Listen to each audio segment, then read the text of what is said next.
Армысыздар, құрметті тыңдармандар. Арнамды жоғалтып алмас үшін каналға тіркелуді ұмытпаңыздар. Қазгудың филология факультетіне үміткер болып, құжат тапсырып жүргенде екеуінің жолдары түйісе кетті. Жігіт өскемендік, қыз Кентау қаласынан келген. Медициналық тексеруден өтіп, құжатқа қажетті суретке түсіп, кезекке тұрып жүрген кездерінде көздерінде жарқ еткен қуаныш от ойнап, мәре-сәре табыса кететін. Басқаны қайдам, көздері күлімдеген талдырмаш денелі аққұба қыз жігіттің көзіне сонадайдан мен мұндалап оттай басылатын. Бір көргеннен-ақ бұлақтай таза мөлдір көзқарасы, ұяң жымиысы ішкі сезімдерін бірден баурап алған. Тіпті ол қызды көрмей қалса, бүкіл әлем түңіренгендей, іштей бұлқан-талқаны шығып, ештеңеге зауқы соқпай, қолы іске бармай, өзінен өзі аласұрып кететін. Бір жатақханада тұрып, бұрыннан да таныстықтары бар, күнде кешкілік серуендеуге бірге шығып жүрді. Емтиханға қажетті кітаптар алмасып, әрдеңені сылтауратып Құралайдың бөлмесіне күніне бір мәрте бас сұқпай өтпейтін бұл, қыздың өзін әбден баурап алғанын іштей мойындады да. Ақанның филология факультетіне тапсырудағы мақсаты ақын жазушы болғысы келетін. Пәлендейден жарып бара жатқан таланты болмаса да, аудандық газетте ара-тұра жарық көретін бірлі-жарым өлеңдерін арқа тұтып, кеудесін кергендей бір мақтаныш сезім бойын билейтін. Ал Құралай болашағынан үміт күттіретін тәп-тәуір ақын. Ақжол тілеп, республикалық басылымдардың бірінде бір топ өлеңдерін де жариялатты. Кейде оңашада отырып сырласқанда, гүлдей үлбіреп, нәзік даусымен қоңыр дәптерінен сырға тұнған өлең шумақтарын оқып беретін. Аспанда қалқыған ақша бұлттай арман асқақ, жаны мөлдір бұлақтай таза қыздың өлеңдерінен көктем иісі аңқығандай, жан дүниесін алабұртып, толқып кететін. Сезімге тұнған шумақтар дәп бір өзіне арналғандай, жүрегі бұлқынып, кеудесін жарып кете жаздағандай әсерлі күй кешетін. Егер тағдыр оң көзбен қарап, екеуі бірдей оқуға түсіп кеткенде, бәлкім өмір жолдары бірге түйісер ме еді, кім білсін.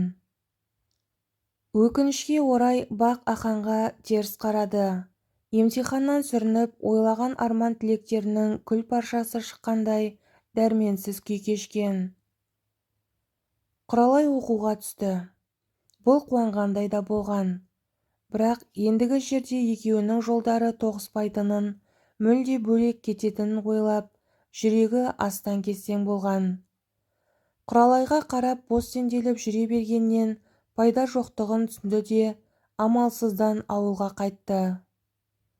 Сағынышы басылмаған алғашқы айларда қимастық сезімге тұнған хаттар легі жолданып жатты.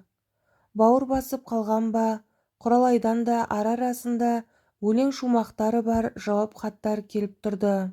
Келе-келе сабақ қиын, қолым тие бермейді деп, үздік-создық жазған хаттар жауынның соңғы тамшысындай мұның жүрек парақшасына тырс-тырс тамып тұрды да, пышақ кескендей сап тыйылды. Түсінікті ғой бәрі. Ол студент, бұл ауылдың жай бір майбалақ шофері. Мен оның теңімін бе?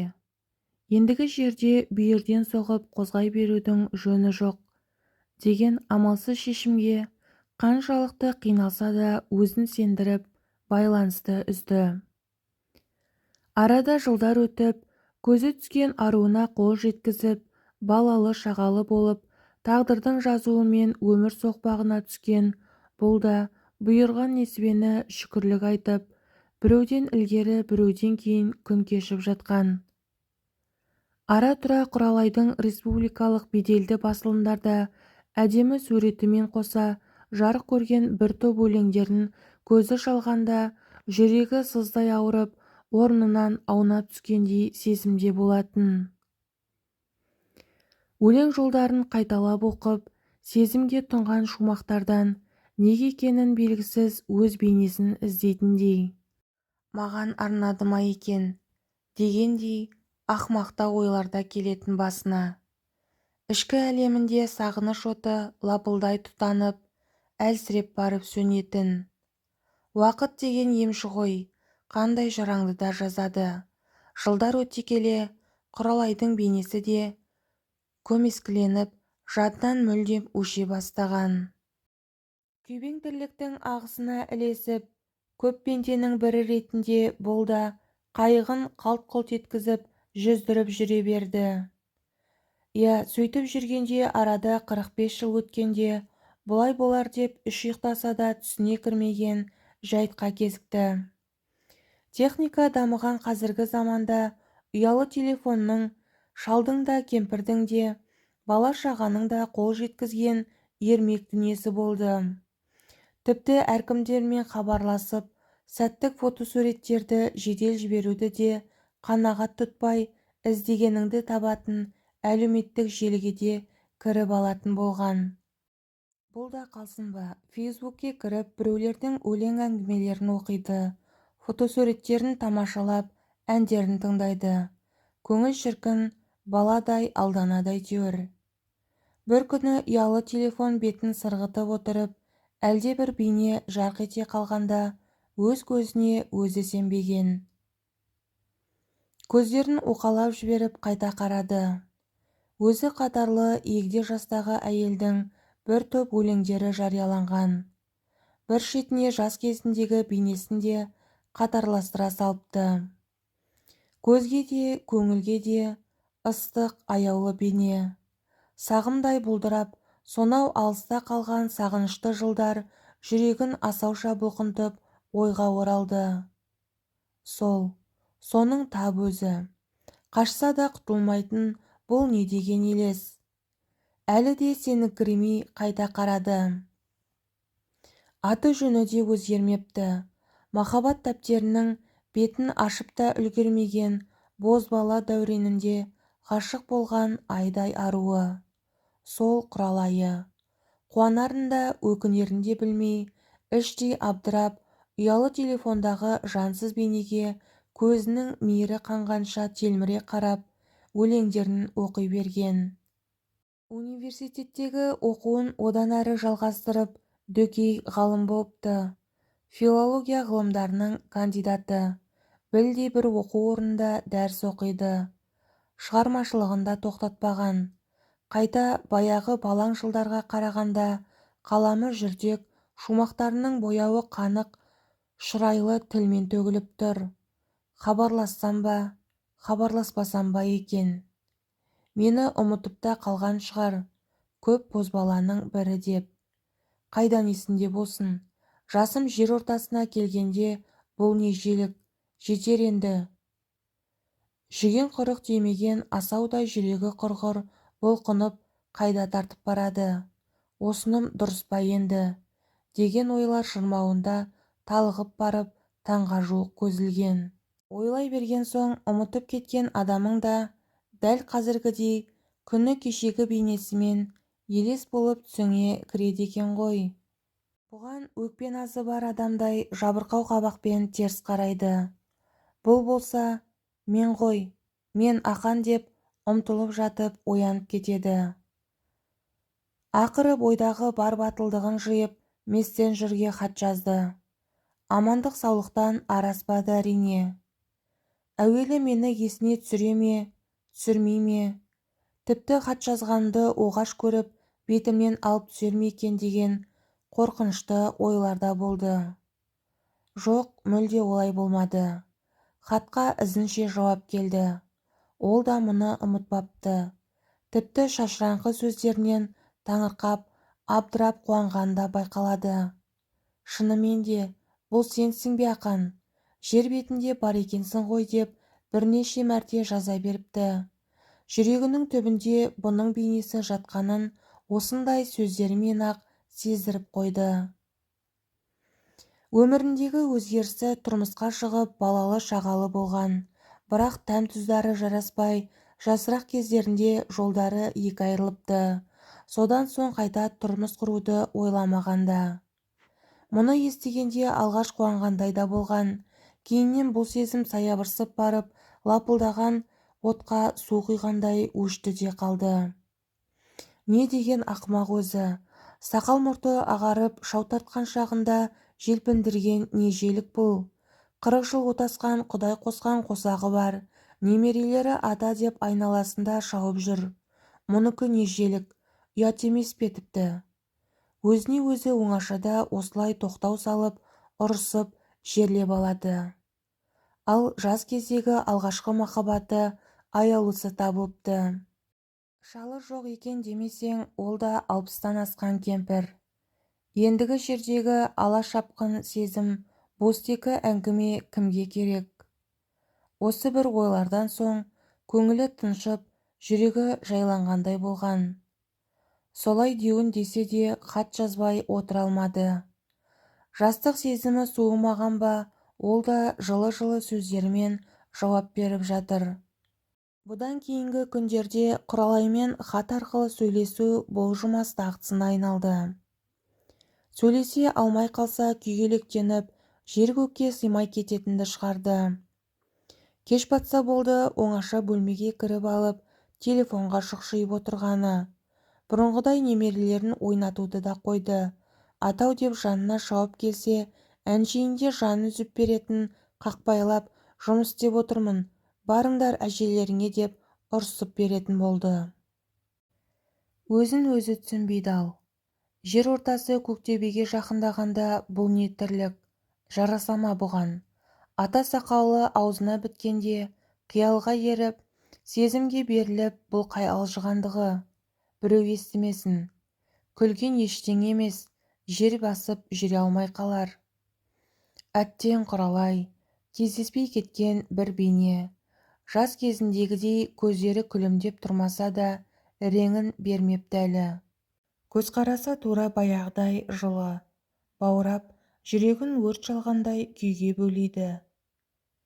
Қартайса да суреттегі бейнесі мүлде жат емес.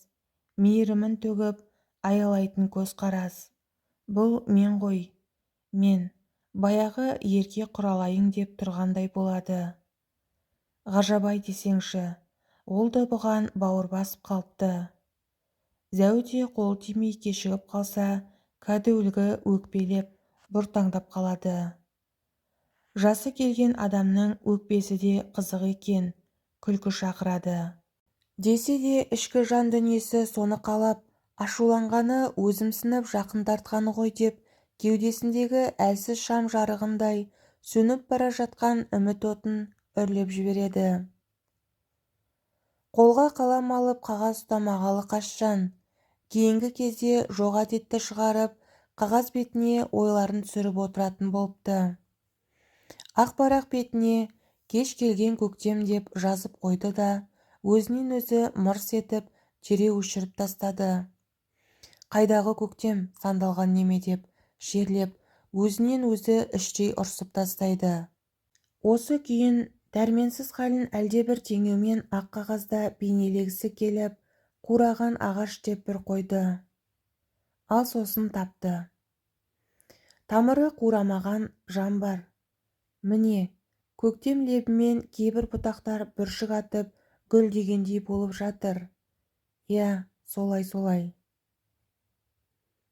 Бұрындары жаны жабырқау тартып, жүрегін мұң қабыздап, жағада тұрған қарттық өмір көңілін құлазытып, бір белгісіздік үміт шеңберінде шыр көбелек айналып жүргендей көрінетін. Қазір бәрі мүлде басқа. Өмір нұрланып, жарқырап кеткендей. Көңілі көктем, жаны жаз. Ән салғысы келем-ау. Жастарға қосылып билегісі келем-ау. Не құдірет екенін өзі де білмейді.